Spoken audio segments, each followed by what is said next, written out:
Hi everyone, Dr. Emi from Pain Free and Fit and Posture Science. Today we're presenting part 2 of our series of how to avoid the most dangerous exercises for spondylolisthesis pain so you can work out without hurting yourself. Today in part 2 we're going to be talking about watching out for and preventing pelvic extension during your workouts. Hope you enjoy.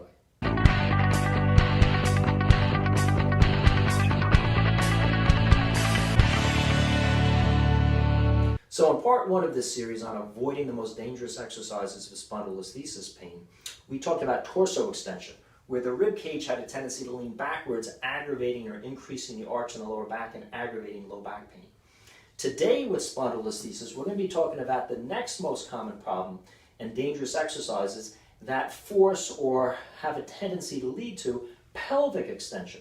Pelvic extension is where the whole pelvis rotates forward, dropping the pubic bone and raising the tailbone. That, from the bottom of the spondylolisthesis segment, helps to increase the arch in the lower back, driving that spondylolisthesis vertebra forward and irritating facet joint capsule pain, posterior disc pain, muscle ligament pain, because it's increasing extension. It's compressing the back portion of your spine and it's causing that vertebra to move more forward. Now, once you've learned how to stabilize your spine using posterior pelvic tilting, we've talked about this in other videos, where we tilt the tailbone under and raise the pubic bone. That's rocking the pelvis posteriorly, or in flexion, the opposite of extension. That's generally a safer direction to hold the pelvis to prevent spondylolisthesis pain. When you do that, you're going to make sure that you put your pelvis in a mid-range or neutral spine position. Neutral spine is a safe position for your lower back. We've talked about it on previous videos. That has several components, but from a pelvic tilting component, we're going to raise the tailbone upwards until we feel a slight little bit of lower back pain, and then we're going to tilt the pubic bone up or tuck the tail under, going the other way, till we feel a little pull in the lower back. Those are going to be your extremes of starting to feel your lower back become irritated or symptomatic. You're going to place your pelvis halfway between those two extremes. That's a neutral or mid position of pelvic tilting that's going to be safe for you. We're going to use that as we exercise in our workouts and watch out for the following problems. Pelvic extension loves to happen whenever we have hip extension. Whenever the leg goes backwards from the hip socket, the pelvis wants to follow the leg if we're not stabilized. Again, we're using our abdominal and core muscles, our unique RPI, reverse posture isometric, to hold our spine in the right position. If you're not sure what that is for you, because it's different for all of us, go to the Posture Science or painfreeandfit.com website. We've got a free body analysis. Learn what your unique mechanical posture and movement tendencies are so you can set your spine in the right position from not only a pelvic tilting perspective, but from a lateral tilting of the pelvis. If you have a tendency to lean your rib cage to one side, if you have a tendency to twist to one side, if you have overactive abdominal obliques on one side, if you have a weak multifidus, if you have an overactive latissimus muscle, you need to know all these muscles and engage them correctly to hold your spine, not just pelvic tilting wise, but from all these other planes of motion into a safe position.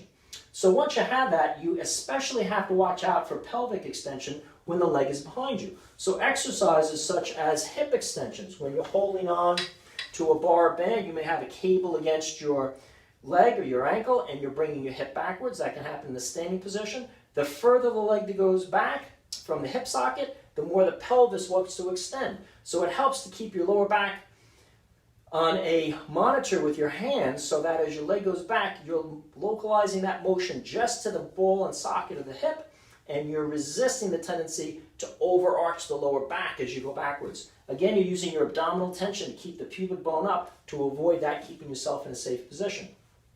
That can happen not only in the standing position, but in a kneeling, hands and knee position. Many exercise aerobic classes are done where you're raising the leg backwards.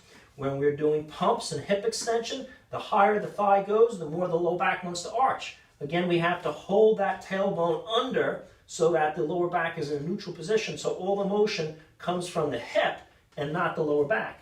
Same thing can happen when we're doing a rehab exercise like a bird dog. The higher the leg goes, the more the lower back wants to arch. We need to hold those abs tight, the pubic bone and the rib cage towards each other so the back is flat. Again, we can monitor that with our hand. Hip extension also happens when we do exercises like lunges or split squats. If one leg is behind the other, that's hip extension. The pelvis wants to tilt forward. Many people with spondylolisthesis pain after doing lunges after doing split squats, or even Bulgarians where your leg is elevated up on a bench, are going to have pain because the lower that they go, the more that hip extension wants to cause pelvic extension. The whole pelvis wants to tilt forward. Many people with spondylolisthesis pain have tight hip flexor muscles, including this muscle called the rectus femoris, which runs from our kneecap up into our pelvis. As that muscle tightens and the leg is back, it wants to pull the pelvis forward. Otherwise, with any kind of lunge or split squat, you're going to feel too much of a pull in the front of your thigh. It's tight. So the lower you go, to prevent that, the pelvis moves forward in extension to slacken the rectus femoris, easing the pull on your quads, but at the same time, you're overarching your lower back. So the deeper that you go in any type of lunge or split squat, the more you need to keep that tail under. You can monitor that with your hand and make sure that that low back is not arching at all. You put it into that neutral mid position. It's stable as you're going up and down. If you feel too much of a tug in the thigh, don't go as deep. Stop with the motion and come back up again. Hip extension with pelvic extension also happens with a lot of abdominal exercises. Exercises such as leg raises, whether we're holding on and hanging and raising our legs up, whether we're performing hundreds in a Pilates class, where we're holding our legs up and pumping up and down with our arms or without our arms. As the leg comes up in flexion now, many times if you don't have your lower back stable, the pelvis is going to tilt in extension, which causes, again, an overarching the lower back. The psoas muscle, which runs from our hip or our leg through our abdomen to the front of our spine, will be recruited with any type of forward leg motion, any type of leg raise, and that's going to arch the lower back. So again, you need to keep your neutral spine in mind, all of your RPIs engaged, and a tilt, posterior tilt of your pelvis, so your tail is tucked under, your pubic bone is tucked up, and your back remains flat. That can also happen when we're doing abdominal exercises with the legs straight. If we're not careful and just trying to elevate our torsos up, many times as we come up, our pelvic motion will be an extension, also aggravating spondylolisthesis pain while exercising.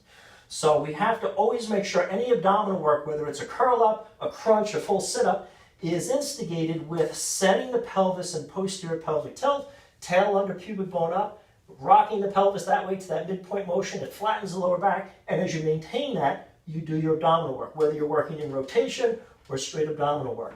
That's a great way to avoid that overextension of the pelvis and aggravating spondylolisthesis pain.